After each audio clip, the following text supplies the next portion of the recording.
Hi guys, Wrestling Revolution Keaton here, coming to you with a very special video. As some of you may know, it's Diabetic Week, Diabetes Awareness Week, and it's coming to the end of Diabetes Awareness Week, so just wanted to make sure I got this video out. Diabetes is something very close to my heart. It's a struggle that I live with, a medical condition, and I'm also do pro wrestling, so that's a very unique thing to be doing, a very unique thing. And there is some struggles that come with that, doing a physical demanding sport while having diabetes. So today I'm going to be answering the web's most searched questions about diabetes and wrestling. First question is, can wrestlers with diabetes participate in contact sports like wrestling? That's a very good question. That's a very good first question. So, I think they can, absolutely they can. I'm a living example of it. I do pro wrestling and I've lived with diabetes for 2 years now, and I've done wrestling along that time, and I've never had any problems with it. Obviously there's been a lot of struggles having diabetes and wrestling, but there's never been any thought thinking I'm going to give up because I have diabetes. If any of you people out there have diabetes and want to get into wrestling, I completely recommend it, but there is some struggles with it. So can wrestlers with diabetes participate in contrast sports like wrestling? Yes, they can, but also you need to, if you're a person that will be willing to monitor your blood sugars or go to the ring when you have to check your blood sugars. So for me, before I go into a wrestling training session, I'll check my bloods before it. And if my bloods are going down, I'll take a biscuit, or even before, if my bloods are kind of okay, they're definitely going to go down after all the cardio work that I have to do. So I'll take something to bring me up, maybe a bottle of Lucozade, I'd recommend, or something fast acting like fruit pastels, but mostly you want to maintain the blood sugar, so you take biscuits or something. But 100% wrestlers with diabetes can participate in contact sports. I would definitely recommend it to anyone with diabetes as well. There's some very good things about wrestling with diabetes. It makes you unique to do wrestling, so I 100% recommend doing that. And the answer is just simply yes, wrestlers with diabetes can do it, along with a lot of monitoring of blood sugars before you go into a wrestling training session or in a wrestling match. What are the main concerns for wrestlers with diabetes? So for wrestlers with diabetes, they must be mindful obviously of their bloods, as I said there. And also the first initial thought, even for wrestlers that haven't even got into wrestling yet, they're thinking of doing it. And the first initial thought is, they're diabetic, what about if my blood's go low in the ring? And my advice would just be to check them, as I said there. But I think that another big thing is the physical demands of wrestling. And your blood sugars can go down so easily in the ring, and that's why you really do need to monitor it. But as long as you're monitoring it, that's fine. But the main concerns for wrestlers with diabetes, obviously one of them is your blood's going low, but I think the main one would be your intense physical demands of the sport. So there's so much physical demands within the sport that is a big struggle and a big concern that a lot of people maybe wouldn't recommend doing wrestling for diabetics. How does exercise affect your blood sugar levels in people with diabetes? So there's a lot of ways it can affect it, especially in any physical thing you do. It's very physically demanding, and then anything that is physically demanding will affect your blood. So for any sports star, normally, when they first get into sports that's diabetic, their bloods will go low after exercise, and it can affect them up to 24 hours, and that's why you gotta be so careful with it. So the main thing is, at the start, you're not really, it's very unlikely that you're going to know how you feel after exercising and what you feel like to know that your bloods are low. But while exercising, that will take a while to get used to. But the main thing is that you exercise, that you know what you feel like after you exercise. So how does exercise affect blood sugar levels in people with diabetes? It affects it in so many ways. It lowers it so much after doing exercise, and it can affect it 24 hours later, even though you might not expect it. So that's why you really gotta monitor it and you gotta look after it. So what are some strategies for managing blood sugars when wrestling? So a main strategy is for managing blood sugars is that you do regular checks. Obviously that's something that you gotta do.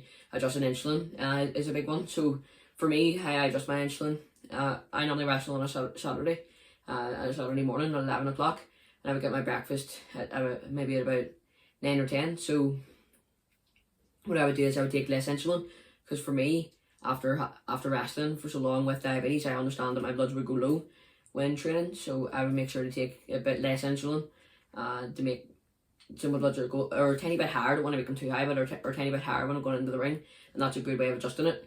Adjusting it for other people could be so different. Maybe for some people their bloods could go high when they're in the ring because they get so excited in the ring, and maybe take a bit more insulin. So I recommend regular blood checks, or adjusting insulin or medication doses. That'd be the main thing. So they're the main strategies. I think it's a very interesting question. It says, what should wrestlers do if they experience low blood sugars during a wrestling match? So the main thing that they should do, obviously, is treat the blood sugar. That's what people do even if they're not wrestling. I'd say they mainly treat the blood sugar. And exercising even after you've treated your blood sugar can be quite bad. So that's why you need something really fast acting. So maybe if you have an energy drink or a Coke beside you, that you need to have that handy. Every time before you're going into a wrestling match, if there's someone there watching you wrestle, you maybe have something there for the person to have near you. So for me, a strategy that I've always planned out is, if I was playing a heel character, if I was going into the ring as a heel character, what I would do is I would say, right, give me that drink, and I would drink the whole drink if my mum was there or my dad was there. So that would be the main thing I would do. But I'm always keep it handy. Maybe get your coach to have it on the table or something near you, and then if your bloods do go low, if you do feel low, you just knack the whole original Coke. That's a very fast acting. So that's what I would do anyway. That's normally my plan. I would have something near me. Whenever I'm doing a wrestling match, always have something near you. That's my advice. So you always have something near you when you're wrestling. But for me, most of the time that would make it improve. Taking something fast acting if my bloods are low. But if it doesn't work, obviously your health matters more than what you're doing. So you just gotta say to the person, I need to end this match quickly here. Make sure the people around you know, the referee knows, so they can just count you out, and then that would be it. And then you can go and focus on your health, because that's what matters more, and exit the match. But most of the time that won't really have to happen. Most of the time, if you just take something fast acting, for me, if I take something fast acting, it just brings me up. But it's different for other people. What are the long-term considerations for wrestlers with diabetes? So I've interviewed, as you know, if you're a fan of the channel, I've interviewed a lot of wrestlers in the past. And one of them was Marty Jones, who hurt his leg badly from wrestling. There's obviously a lot of wear and tear in wrestling. His knee is very, very badly injured. So his knee's not doing very well at the minute at all. So I give my best wishes to Marty Jones. But the main thing is that you need to look after your health. Not even just for wrestlers with diabetes, but just for people with diabetes in general. Follow the plans that the diabetic clinic are giving you in general. That's probably one of the main things that you have to do. But yeah, and if you don't follow the rules or follow what is best for your health guidelines, you will have struggle with eyesight, kidneys, things like that. So there'll be a lot of consequences for not following your health and safety things that you have to do, like your health and safety plans that the diabetic clinic hand out to you. And that's another thing that is really bad about wrestling with diabetes, is that there's a lot of wear and tear in your body with wrestling, and having diabetes as well is really affecting it as well. So you just really need to look carefully at your bloods when you're wrestling and stuff. So there's a lot of long-term considerations for wrestlers with diabetes, and that's one of the main concerns as well. So there's a lot of wear and tear in your body, so that's why you really need to look after your diabetes. So how can wrestlers protect their blood sugar monitors? There's a lot of ways to do this. For me, I've never really there's nothing really bad happening with my blood sugar monitors. It's never really happened. But there was one time where I was doing a wrestling spot and someone slapped my Libra off by an accident. And when the Libra came off, I couldn't use it, so I had to do a finger prick. So for wrestlers with diabetes, it may be different for some other people. And some ways the wrestlers could protect themselves from their blood sugar monitors falling off. And the way they protect it is putting it on a place where you don't think it might be hit enough, or the place where you don't think a lot of your wrestling spots would happen in. So I would recommend the Dexcom as a smaller kind of Libra thing, and you could put it on your leg where most people maybe wouldn't be hitting you. As most people, if they were doing any kicks, it would be maybe on the knee, somewhere like that.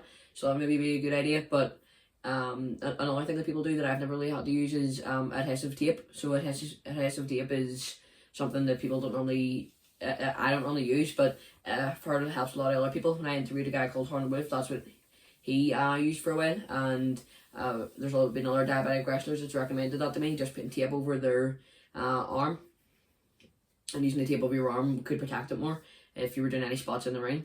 So it'd be pretty cool to do that. There's a lot of misconceptions about wrestlers with diabetes, that with wrestling with diabetes, there's a big misconception that they can't participate in any sport.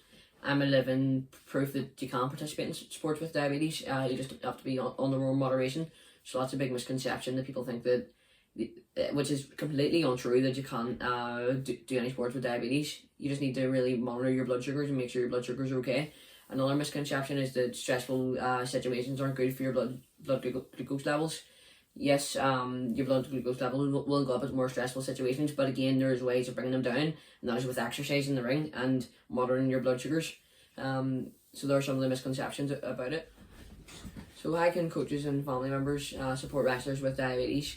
So there's a lot of ways that they can support them with diabetes. For me, one of the biggest supports for me was always being able to check my blood sugars and make it, and they always let me have a break outside of the ring if I needed to. They would never really rush me into doing anything. So they would, if I wanted to go outside the ring, my coach would be happy enough with doing that and making sure my bloods were okay before I went back into the ring and made sure I was adjusted. And then I would go on to more movesets.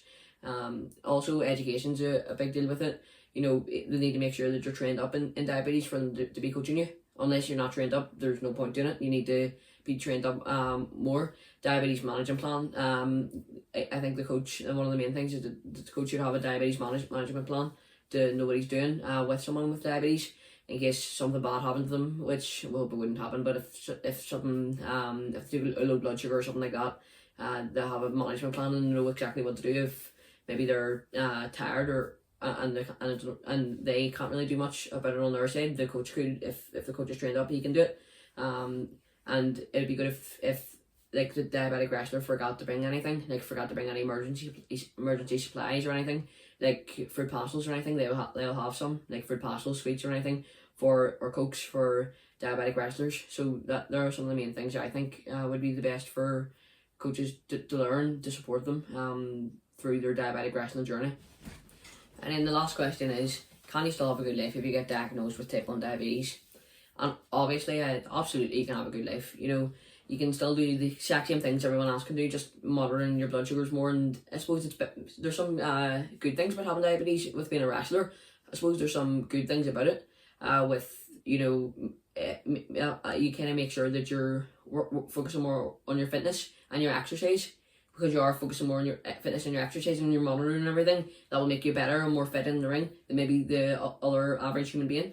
And yeah, so it's absolutely possible for a diabetic wrestler to live a full and happy life. And anyone who's diabetic with type 1 diabetes can live a happy life. And I'm living proof of that. I'm living a very good happy life right now. Being able to achieve my dream at such a young age, being able to do pro wrestling, having diabetes, and still being able to live my dream doing wrestling. So if anyone else is out there thinking that they can't do wrestling with diabetes, I'm doing that right now. So you should too, if that's what you want to do. So never let it hold you back is my biggest advice. These are just my personal experiences and not to be taken as medical advice. Thanks for watching. Don't forget to like, subscribe, and share. And hopefully I'll see you again next time. Bye for now.